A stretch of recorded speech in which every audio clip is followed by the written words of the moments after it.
الحمدللہ رب العالمین والصلاة والسلام علی سید الانبیاء والمرسلین اما بعد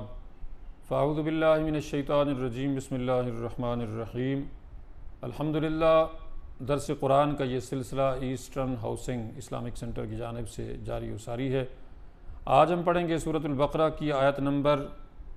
97 سے آنورڈ۔ ارشاد باری تعالی ہے قُلْ مَنْ كَانَ عَدُوًّا لِجِبْرِيلَ فَإِنَّهُ نَزَّلَهُ عَلَى قَلْبِكَ بِإِذْنِ اللَّهِ مُصَدِّقًا لِمَا بَيْنَ يَدَيْهِ وَهُدًى وَبُشْرَى لِلْمُؤْمِنِينَ۔ اے رسول صلی اللہ علیہ وسلم آپ فرما دیجئے کہ جو بھی کوئی جبریل کا دشمن ہو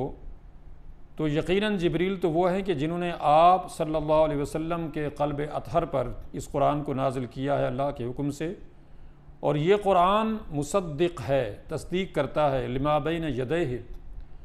ان کتابوں کی جو اس سے پہلے موجود ہیں، تورات، زبور، انجیل، وہدی وبشریٰ للمؤمنین، اور یہ قرآن ہدایت ہے اور بشارت ہے مومنین کے لیے۔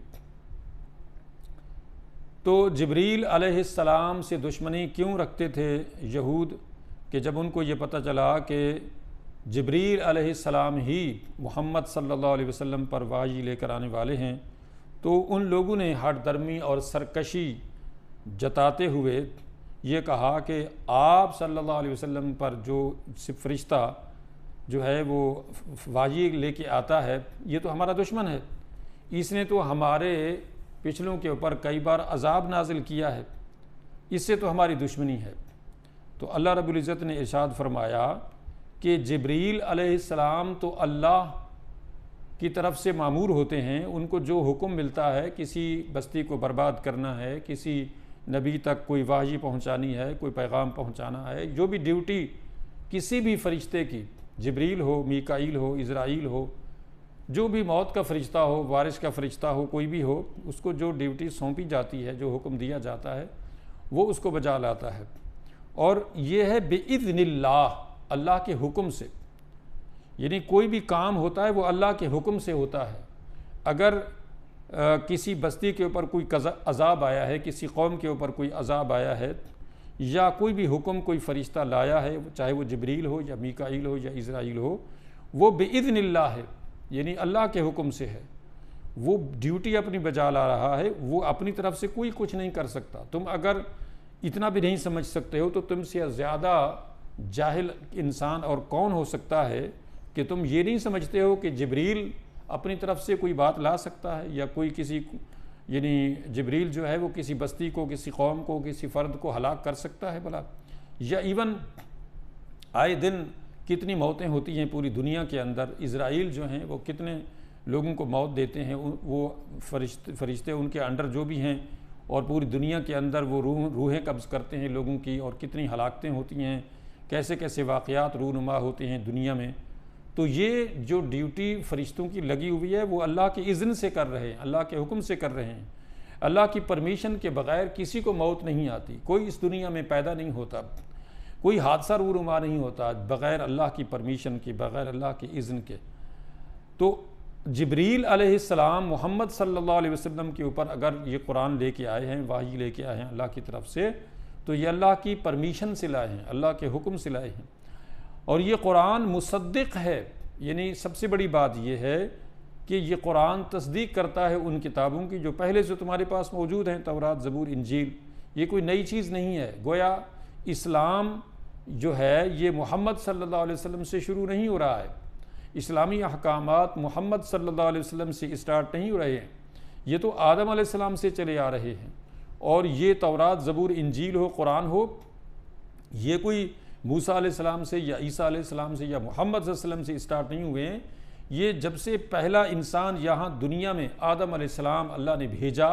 ان کو نبی بنایا، اور یہی احکامات، اسلامی احکامات، یہی دین ان سے ہی چلا آ رہا ہے، انہی کو اللہ تعالیٰ نے ان احکامات کی یعنی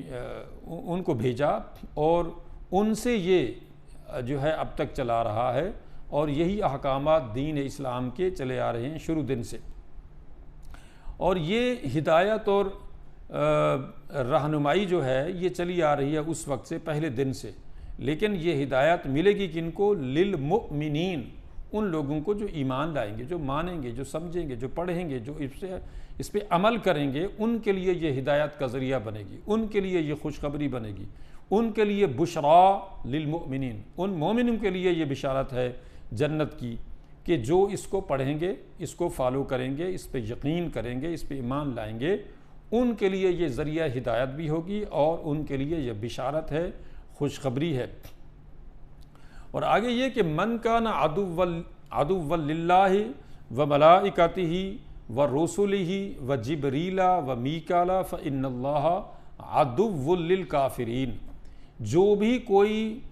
دشمن ہو اللہ کا، فرشتوں کا، اس کے رسولوں کا، جبریل کا، میکائیل کا، تو فإن اللہ عدو للکافرین، یاد رکھو کہ پھر اللہ تعالیٰ دشمن ہے کافروں کا۔ یعنی کوئی بھی فرشتہ ہو، کوئی بھی رسول ہو، جبرائیل میکائیل ہوں، ان سے دشمنی کرنے والا اصل میں اللہ سے دشمنی کر رہا ہے، اس لیے کہ فرشتے یا رسول یا جبریل میکائیل یہ سارے فرشتے ہیں سارے، اور رسول صلی اللہ علیہ وسلم جو اللہ نے، جیسے ہمارے آخری رسول صلی اللہ علیہ وسلم محمد صلی اللہ علیہ وسلم ہیں، یا اس سے پہلے جو رسول گزرے ہیں، انبیاء علیہ السلام گزرے ہیں، یا فرشتے ہیں، ان سب سے اگر کوئی دشمنی کرتا ہے یا ان میں سے کسی ایک سے دشمنی کرتا ہے تو وہ اللہ کا دشمن ہے، اس لیے کہ یہ فرشتے یا یہ انبیاء علیہ السلام کوئی اپنی طرف سے باتیں نہیں کر رہے ہیں، اپنی طرف سے کوئی احکامات نہیں دے رہے ہیں، بلکہ یہ تو جو کچھ بولتے ہیں یہ اللہ کا حکم ہوتا ہے۔ وما ینطق عن الهوى ان هو الا وحی یوحی، کوئی بھی رسول اپنی طرف سے نہیں بولتا، محمد صلی اللہ علیہ وسلم بھی اپنی طرف سے کوئی بات نہیں بولتے، کوئی حکم نہیں دیتے لوگوں کو، وہ تو وحی ہوتی ہے، وہ تو حکم ہوتا ہے اللہ رب العزت کا، جو ان کو فرشتوں کے ذریعے سے ملتا ہے اللہ کی طرف سے، اور پھر یہ آگے کنوے کرتے ہیں۔ تو اب اگر کوئی شخص جیسے یہود یہ کہتے ہیں کہ جبریل ان کے دشمن ہیں، تو ان کو معلوم ہونا چاہیے کہ جو بھی کوئی اللہ سے دشمنی کرے، یا فرشتوں سے، یا رسولوں سے، یا جبرائیل میکائیل سے، تو یاد رکھو فإن اللہ عدو للکافرین، اللہ تعالیٰ پھر دشمن ہے ایسے کافروں کا، اس لیے کہ انہوں نے اللہ کے رسولوں سے یا اللہ کے فرشتوں سے جو ہے وہ اگر دشمنی کی ہے تو پھر اللہ ان کا دشمن ہے، اس لیے کہ وہ اللہ کے یعنی فرستادے ہیں، اللہ کے فرما بردار ہیں، فرشتے ہوں یا انبیاء علیہ السلام ہوں، وہ سب اللہ کے فرما بردار ہیں اور اللہ کے احکامات کو بجا لاتے ہیں، وہ اپنی طرف سے کچھ نہیں کہتے۔ وَلَقَدْ أَنزَلْنَا إِلَيْكَ آيَاتٍ بَيِّنَاتٍ وَمَا يَكْفُرُ بِهَا إِلَّا الْفَاسِقُونَ، تو اے رسول صلی اللہ علیہ وسلم، ہم نے آپ کی طرف واضح آیات بھیجی ہیں، جو کھلی آیات ہیں، واضح آیات ہیں، ان کا انکار صرف وہی لوگ کریں گے جو فاسق ہیں۔ وَمَا يَكْفُرُ بِهَا إِلَّا الْفَاسِقُونَ، اللہ کے احکامات اتنے واضح ہیں کہ آج بھی اگر کوئی شخص، چاہے وہ نو مسلم بھی ہو، یعنی ایون کوئی نان مسلم بھی اگر ہے، ایک تو نو مسلم ہے، نیو مسلم ہے، ایک وہ جو بالکل نان مسلم ہے، غیر مسلم ہے، وہ بھی اگر قرآن کا ترجمہ پڑھتے ہیں، جیسے یورپ امریکہ میں بے شمار دنیا ہے جنہوں نے صرف قرآن کا ترجمہ پڑھا ہے،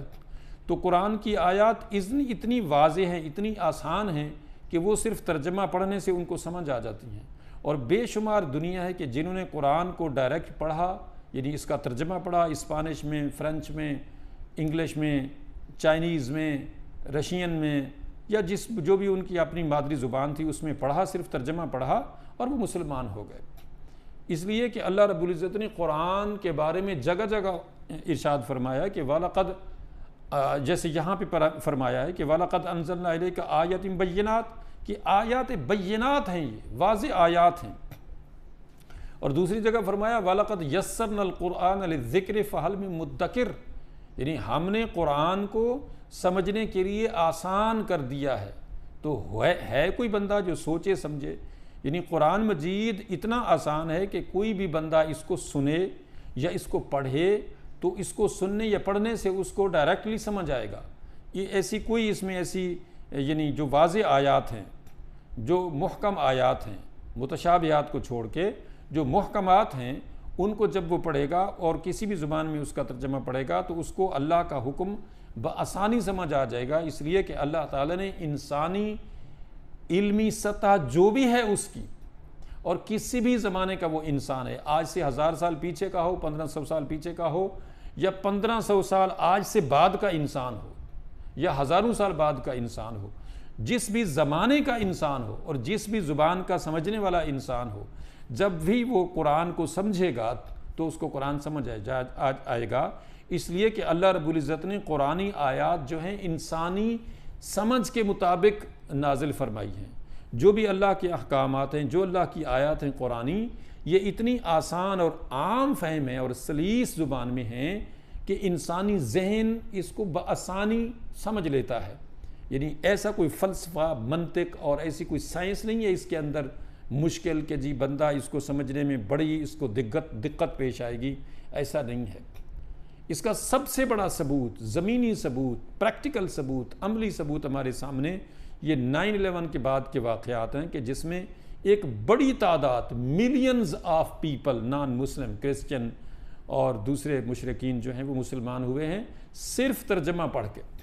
کسی مسلمان پریچر نے، کسی مسلمان اسکالرز نے جو ہے ان کو کوئی قرآن نہیں سمجھایا، پڑھایا، بتایا، یا ان کو کوئی عربی نہیں آتی تھی، یا انہوں نے پہلے کوئی عربی نہیں پڑھی، یا کسی سے عربی نہیں سیکھی، یا کسی نے ان کو عربی نہیں پڑھائی، بلکہ انہوں نے صرف ترجمہ پڑھا اپنی زبان میں جو بھی ان کی مادری زبان تھی، اور وہ ترجمہ پڑھنے سے ہی ان کو قرآن سمجھ آ گیا، اور انہوں نے یہ سمجھ لیا کہ یہ واقعی اللہ کا کلام ہے، یہ خدا کا کلام ہے، یہ بندے کا کلام نہیں ہے۔ اتنا عام فہم، اتنی عام سی بات، جو لوگ یہ کہتے ہوں کہ عیسیٰ علیہ السلام اللہ کے بیٹے ہیں، یا عزیر علیہ السلام اللہ کے بیٹے ہیں، اللہ نے ان کو عام سی ایک بات سمجھائی کہ یہ بتاؤ کہ اگر عیسیٰ علیہ السلام اس لیے اللہ کے بیٹے ہیں کہ ان کا باپ نہیں ہے، اللہ نے بغیر باپ کے ان کو ان کے ماں کے بطن سے حضرت مریم سے علیہ السلام سے پیدا کیا ہے، اور اس وجہ سے تمہیں غلط فہمی ہو رہی ہے کہ عیسیٰ علیہ السلام ابن اللہ ہیں، نعوذ باللہ، اللہ کے بیٹے ہیں، اور پھر تم نے ان کو خدا بنا ڈالا۔ یا عزیر علیہ السلام کو اس لیے اس یہودیوں نے اللہ کا بیٹا قرار دے دیا کہ جی ان کو زبانی یاد ہو گئی تھی، اور اس وقت کسی کو جو ہے وہ تورات یاد نہیں تھی تو انہوں نے سنا دی اور ان کو یاد ہو گئی، یا ان کے اندر اور جو بھی کوئی خصوصیات تھیں کہ انبیاء علیہ السلام میں خصوصیات ہوتی ہیں جیسے وہ معجزے دکھاتے ہیں، تو انہوں نے ان کو اللہ کا بیٹا قرار دے دیا۔ اللہ تعالیٰ نے ان کو یہ جواب دیا کہ ان مثل عیسیٰ عند اللہ کمثل آدم خلقہ من تراب ثم قال له کن فیکون۔ یہ ایک عام فہم بات ہے، کسی بھی انسان کو کوئی بھی بات سمجھانے کے لیے جب اس کو مثال دی جاتی ہے تو اس مثال سے وہ سمجھ جاتا ہے۔ اللہ تعالیٰ نے فرمایا کہ تمہیں یہ غلط فہمی ہو رہی ہے کہ عیسیٰ علیہ السلام اس لیے اللہ کے بیٹے ہیں کہ بن باپ پیدا اللہ نے کر دیا ان کا باپ نہیں ہے، تو اللہ نے ان کو صرف ان کی ماں مریم سے پیدا کر دیا علیہ السلام، تو تمہیں یہ غلط فہمی ہو گئی کہ یہ اللہ کے نعوذ باللہ بیٹے ہیں۔ اللہ نے فرمایا کہ یہ بتاؤ کہ ان مثل عیسیٰ عند اللہ کمثل آدم، عیسیٰ علیہ السلام کی تخلیق کی مثال ایسے ہی ہے جیسے آدم علیہ السلام کی تخلیق کی مثال ہے، کہ اللہ تعالیٰ نے عیسیٰ علیہ السلام کو بغیر باپ کے پیدا کیا، تو آدم علیہ السلام کو اللہ نے بغیر ماں باپ کے پیدا کر دیا۔ آدم علیہ السلام کی نہ ماں ہے نہ باپ ہے، اللہ نے پیدا کر دیا۔ کیسے پیدا کر دیا؟ کہ اللہ تعالیٰ نے صرف کن سے ان کو پیدا کیا۔ انما امرہ اذا اراد شیئا ان یقول له کن فیکون، خلقہ من تراب ثم قال له کن فیکون، کہ اللہ تعالیٰ نے ان کو مٹی سے بنایا اور اس کے بعد کہا کہ ہو جا، تو وہ ہو گئے۔ اس لیے کہ اللہ تعالیٰ کے لیے صرف اتنا ہے کہ انما امرہ اذا اراد شیئا ان یقول له کن فیکون۔ اللہ تعالیٰ جب کسی بھی کام کے کرنے کا ارادہ فرماتا ہے تو اس کام کو کہہ دیتا ہے کہ ہو جا، تو وہ کام ہو جاتا ہے۔ بالکل اسی طرح سے اللہ تعالیٰ نے عیسیٰ علیہ السلام کو کن سے پیدا کر دیا، اپنے حکم سے، اپنے کلمے سے پیدا کر دیا بغیر باپ کے۔ اچھا، آدم علیہ السلام کو اللہ نے بغیر ماں باپ کے پیدا کر دیا، کیسے؟ کن سے پیدا کر دیا، حکم سے پیدا کیا کہ کن فیکون، وہ ہو گئے۔ خلقہ من تراب ثم قال له کن فیکون، یعنی اللہ کا صرف حکم چلتا ہے۔ اللہ کے لیے یہ میٹیریل، یہ ماں باپ کا ملاپ، مرد عورت کا ملاپ اور اس کے بعد بچے کی تخلیق، یہ صرف ہمارے سمجھانے کے لیے، ہمارے لیے ہیں یہ میٹیریل، یہ چیزیں، کہ سورج نکلے گا تو روشنی ہوگی، اللہ تعالیٰ بغیر سورج کی روشنی کے روشنی کر سکتا ہے۔ کس نے پیدا کیا؟ کس نے روشنی دی ہے سورج کو؟ کس نے تمازت رکھی ہے سورج کی روشنی کی؟ ہم دیکھتے ہیں کہ سال میں 12 مہینے سورج نکلتا ہے، لیکن گرمی کے مہینوں میں یعنی جب اپریل، مئی، جون، جولائی، اگست، ستمبر تک یہ دورانیہ ہوتا ہے گرمی کا، جس کے اندر بہت زیادہ گرمی ہو جاتی ہے، اور یہی سورج باقی مہینوں میں بھی نکلتا رہتا ہے، اسی طرح سے نکلتا ہے، اور اس کا ڈیوریشن ذرا کم ہو جاتا ہے، لیکن بہرحال نکلتا ہے سردیوں میں بھی، یعنی نومبر، دسمبر، جنوری، فروری میں بھی سورج نکلتا ہے، لیکن اس میں ہم لوگ ٹھٹھر رہے ہوتے ہیں، سردی ہوتی ہے۔ کیوں؟ جو رب اس سورج کو گرمی میں اتنا اس میں توازن پیدا کر دیتا ہے تو سردیوں میں کوئی ایسا نہیں ہوتا۔ صحابہ کرام کو نبی کریم صلی اللہ علیہ وسلم نے ارشاد فرمایا کہ یہ جو گرمی کی تمازت ہوتی ہے، اصل میں اس کی وجہ جہنم ہے۔ نبی کریم صلی اللہ علیہ وسلم نے ارشاد فرمایا کہ جب یعنی جہنم جو ہے اس کے اندر بہت زیادہ تپش ہو گئی تو اس نے اللہ تعالیٰ سے فریاد کی کہ پروردگار میرے اندر اتنی تپش ہو گئی ہے، اتنی گرمی ہو گئی ہے آگ کی وجہ سے کہ میرا اندر ایک دوسرے کو کھائے جا رہا ہے، لہٰذا مجھے اجازت دی جائے کہ میں اپنا سانس لے سکوں۔ تو اللہ تعالیٰ نے جہنم کو اجازت دی کہ وہ ایک دفعہ سال میں سانس باہر نکالتی ہے اور ایک دفعہ پھر اندر۔ تو جب وہ سانس اس کا باہر نکلتا ہے تو یہ جو گرمی ہے من ویحت جہنم، یہ اس جہنم کے سانس لینے کی وجہ سے گرمی آ جاتی ہے۔ مقصد کہنے کا یہ ہے کہ اللہ رب العزت نے یہ جو اسباب ہمارے سامنے پیدا کیے ہیں، یہ اس کی مرضی سے کام کرتے ہیں، اس کی منشا سے کام کرتے ہیں۔ وہ اس سورج سے گرمی، سردی یعنی کے اندر بھی اسی طرح سے کام لیتا ہے، اور سورج کا نکلنا، سورج کا ڈوبنا، فصلوں کا پکنا، ساری چیزیں یہ سب اللہ تعالیٰ کے حکم سے ہوتی ہیں۔ بارشوں کا ہونا، نہ ہونا، ان کا تھوڑا ہونا، زیادہ ہونا اور ضرورت کے مطابق ہونا، یہ اس کی مرضی سے ہوتا ہے، یعنی سارا کام اللہ کی مرضی سے ہوتا ہے۔ تو اللہ تعالیٰ کے جو احکامات ہیں، قرآن کی جو تعلیمات ہیں، وہ اتنی آسان ہیں، اتنی عام فہم ہیں کہ کوئی بھی انسان اس کو جب پڑھے تو آسانی سے اس کو سمجھ سکتا ہے، یا اس کو سنے تو آسانی سے اس کو سمجھ سکتا ہے، سننے سے، پڑھنے سے۔ لیکن مقصد کیا ہے کہ اس کا ترجمہ سمجھا جائے، پڑھا جائے، اس کو سمجھا جائے، یہی اس کا مقصد ہے۔ تو اللہ رب العزت نے اس قرآن کو اتنا آسان فرما دیا ہے کہ ہر ایک انسان اس کو بآسانی سمجھ سکتا ہے، اور جب سمجھ لیتا ہے تو پھر اگر وہ اس پہ یقین نہیں کرتا ہے تو یہ اس کی اپنی بدبختی ہے۔ غلبت علینا شقوتنا وکنا قوما ضالین، جس کا اقرار کریں گے کفار قیامت کے دن کہ ہم نے یہ سارے تیرے احکامات سمجھ لیے تھے، ہمیں ساری باتیں تیری سمجھ آ چکی تھیں، لیکن ہماری سرشت کی بدبختی ہم پر غالب آئی کہ سمجھ لینے کے باوجود تیرے احکامات کو تیری کتابوں کی شکل میں، تیرے انبیاء علیہ السلام کی تعلیمات کی شکل میں ہمیں سمجھ آ چکے تھے، ہم نے سمجھ لیا تھا، جان لیا تھا، لیکن ہماری اپنی بدبختی ہم پر غالب آئی، ہم نے انکار کر دیا، یعنی سمجھ کے انکار کر دیا، جان کے، بوجھ کے، علم کے باوجود انکار کر دیا۔ تو اللہ نے فرمایا وَمَا يَكْفُرُ بِهَا إِلَّا الْفَاسِقُونَ، ان آیات کا انکار، ان احکامات کا انکار وہی لوگ کرتے ہیں جو فاسق ہیں۔ وَغَرْنَا أَنزَلْنَا إِلَيْكَ آيَاتٍ بَيِّنَاتٍ، یہ آیات بڑی واضح ہیں، ان میں کوئی شک شبے والی بات نہیں ہے کہ کوئی یہ کہے کہ قرآن بڑا مشکل ہے، اس کو سمجھنا بہت مشکل ہے، ایسا ہرگز نہیں ہے۔ جو محکم آیات ہیں وہ بالکل واضح ہیں، ان کو سمجھنے میں کوئی دقت پیش نہیں آتی ہے، کوئی مشکل پیش نہیں آتی ہے، بس بندے کا کام ہے وہ اس کو سیکھے، اس کے سیکھنے میں، اس کے یاد کرنے میں لگا رہے۔ قرآن واحد ایک ایسی عبادت ہے کہ اس کے بارے میں فرمایا گیا ہے کہ یہ امت محمد صلی اللہ علیہ وسلم کی افضل ترین عبادت ہے، اور قرآن کے بارے میں حدیث کا مفہوم ہے کہ جو بندہ، اللہ تعالیٰ کا فرمانا ہے کہ جو بندہ میری کتاب میں، قرآن میں اتنا لگا رہتا ہے، اس کے پڑھانے سمجھانے میں کہ اس کو دعا مانگنے کا بھی وقت نہیں ملتا ہے، تو میں اس کو دعا مانگنے والے سے بھی زیادہ عطا کر دیتا ہوں۔ یعنی قرآن کی تلاوت، قرآن کا پڑھنا، سمجھنا، سمجھانا، پڑھنا، پڑھانا اتنا اہم ہے، اتنا زیادہ ثواب کا حامل ہے، اتنا زیادہ موجب اجر و ثواب ہے، باعث برکت ہے دنیا آخرت کے حساب سے، کہ اللہ رب العزت دعا مانگنے والے سے بھی زیادہ عطا فرماتا ہے۔ تو اس کتاب کو اللہ نے آسان کیا، اس کے پڑھنے پڑھانے میں لگے رہنے والے کے لیے اتنی برکتیں پیدا کر دیں کہ مانگے بغیر اس کو عطا فرما دیتا ہے۔ کیوں؟ اس لیے کہ یہی تو کتاب ہدایت ہے، یہی تو کتاب ہدایت ہے، جس کو بندہ پڑھے گا، سمجھے گا، سمجھائے گا تو اس تک اللہ کے احکامات صحیح طرح سے پہنچیں گے، ڈائریکٹلی پہنچیں گے، اس کو پتہ چلے گا کہ میرے رب کا حکم کیا ہے۔ آج جو ہم مسلمانوں کی گمراہی کی بیسک وجہ ہے وہ یہ ہے کہ ہم قرآن سے دور ہو گئے ہیں۔ لوگ نہ گھروں میں قرآن پڑھتے ہیں، نہ مسجدوں میں قرآن پڑھتے ہیں۔ حیرانگی کی بات ہے کہ ایسی حدیث ہیں کہ بندہ اگر گھر میں یا مسجد میں قرآن پڑھے تو اس کو اتنا ثواب ملتا ہے، یعنی ایک حرف کے اوپر 10 نیکیاں ملتی ہیں۔ ایک حرف سے مراد الف با تا، یہ ایک حرف ہے، اس ایک حرف کے اوپر 10 نیکیاں ملتی ہیں۔ اور پھر یہ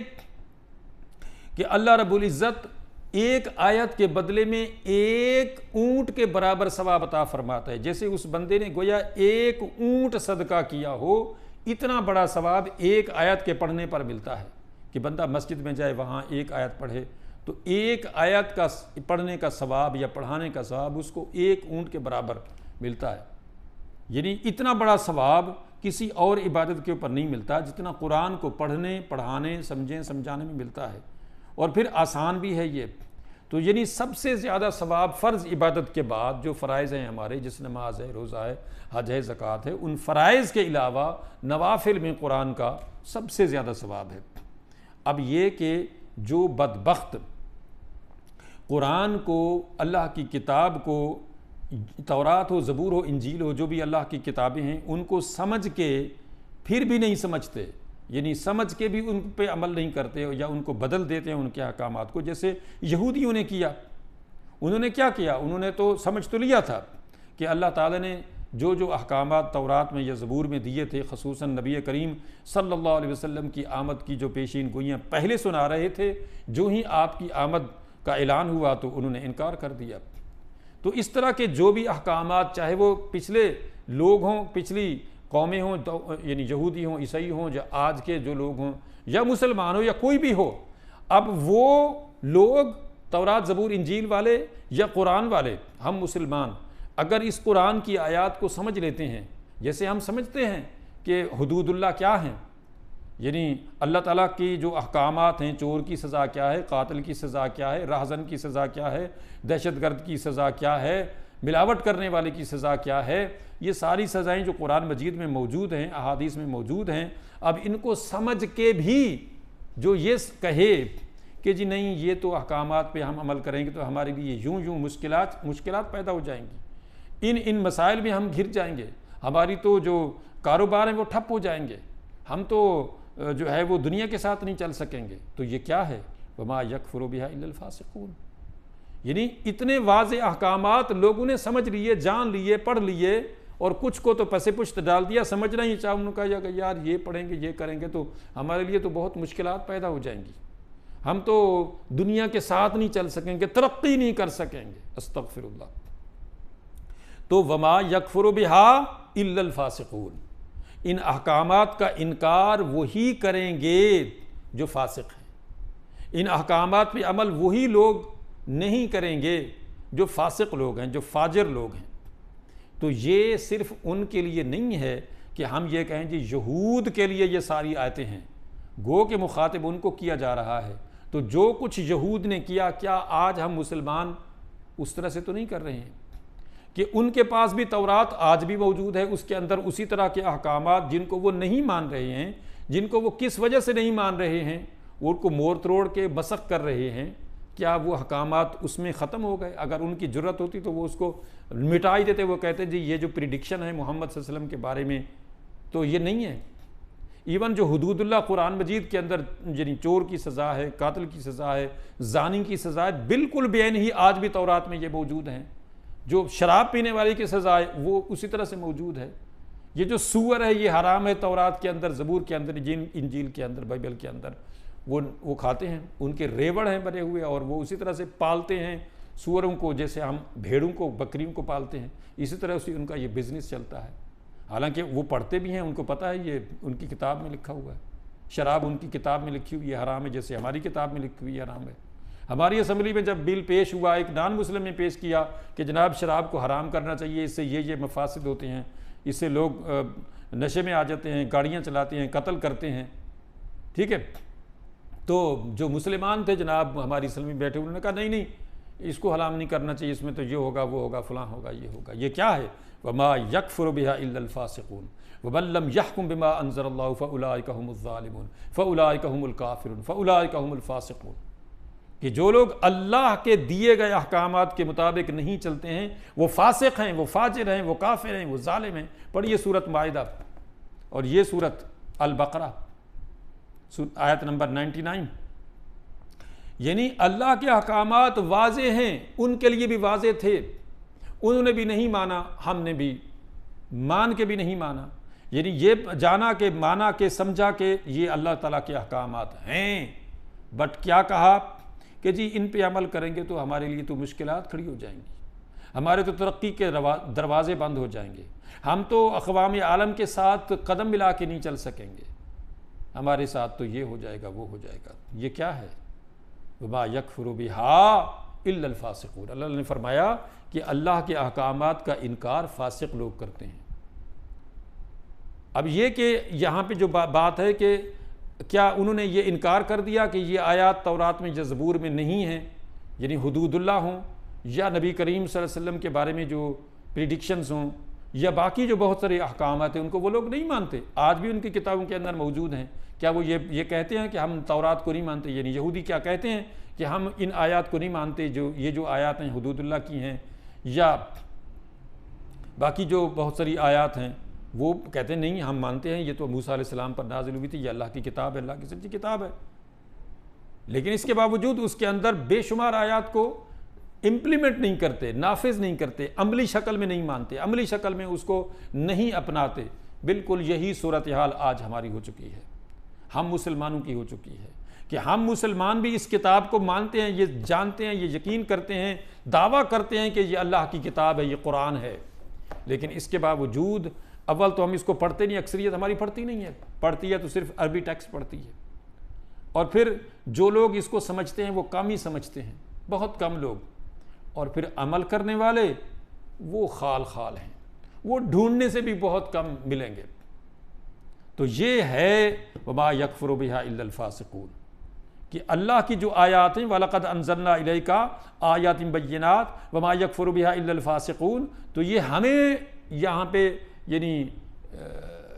مخاطب کیا جا رہا ہے کہ اے رسول صلی اللہ علیہ وسلم، ہم نے آپ کی طرف واضح آیات بھیجی ہیں، یہ قرآن واضح احکامات دیے ہیں، ان کا انکار بس وہی کرے گا جو فاسق ہے، جو فاجر ہے، وہ دعویٰ کرتا رہے کہ ہم اس پر یعنی ایمان لاتے ہیں، مانتے ہیں، لیکن کیا عملی شکل میں ہم نے اس کو اپنایا؟ ہم نے تو اسی کے لیے قرآن کو نافذ کرنے کے لیے ملک حاصل کیا، قربانیاں دیں، بے شمار ہمارے لوگ مارے گئے، عزتیں لوٹیں، سب کچھ برباد ہوا، اتنی تباہیاں مچیں، لیکن اس کے باوجود ہم نے اس ملک کو حاصل کرنے کے باوجود جو اللہ نے ہمیں 27 رمضانی میں عطا فرمایا پاکستان، اس کے اندر ہم نے اس قرآن کو نافذ نہیں کیا۔ اسلامی نظریاتی کونسل بنائی گئی، بے شمار موٹی موٹی کتابیں قانون کی بنائی گئیں اسلامی نظریاتی کونسل کی طرف سے، لیکن نافذ ایک بھی چیز نہیں کی۔ یہ ہے وما یکفر بہا الا الفاسقون۔ اس کا جواب کون دے گا؟ اس کے ذمہ دار کون ہے؟ ہم سب جانتے ہیں۔ اگر ہمیں اللہ کا خوف ہوتا، اگر ہمارا ایمان اس کے اوپر مضبوط ہوتا تو ہم ایسی چیزیں نہ کرتے جو آج ہمارے اندر پریکٹیکل شکل میں ہیں۔ اللہ رب العزت سے دعا ہے کہ اللہ رب العزت ہمیں اپنی اس مقدس کتاب کو پڑھنے، سمجھنے، عمل کرنے اور دوسروں تک پہنچانے کی توفیق عطا فرمائے۔ یہ ہمارا دینی فریضہ ہے، قومی فریضہ ہے کہ ہم اس کتاب کو خود بھی پڑھیں، اپنے بچوں کو بھی پڑھائیں، اور اس کو نافذ کرنے میں انفرادی اور اجتماعی طور پر من حیث القوم، بحیثیت قوم، پاکستانی قوم، من حیث القوم پوری امت، ہم پوری دنیا کے اندر، اپنے ملک میں بھی، پوری دنیا اسلام کے اندر، پوری دنیا کے اندر اس کو نافذ کرانے کے لیے اپنا کردار جو ممکنہ ہے اس کو ادا کریں۔ تاکہ ہم قیامت کے دن کم از کم عذر پیش کر سکیں کہ پروردگار مجھ میں جتنی مجھے تو نے توفیق بخشی تھی یا جو کچھ مجھ سے ممکن تھا وہ میں نے کیا، اپنا کم از کم جان چھڑا سکیں۔ اس لیے کہ یہ ہماری ذمہ داری ہے قومی کہ ہم سب اس کتاب کو پڑھیں بھی، سمجھیں بھی اور دوسروں تک پہنچائیں بھی، کم از کم اپنے گھر سے، اپنی ذات سے شروع کریں۔ تو اللہ رب العزت اس کو سمجھنے، عمل کرنے اور دوسروں تک پہنچانے کی توفیق عطا فرمائے، اور اللہ رب العزت ہمارے والدین اور سارے مسلمانوں کی بخشش اور نجات کا ذریعہ بنا دے، اور اللہ رب العزت اپنے پیارے حبیب علیہ السلام اور اپنی اس مقدس کلام کی شفاعت سے بہرہ مند فرما دے۔ السلام علیکم ورحمۃ اللہ وبرکاتہ۔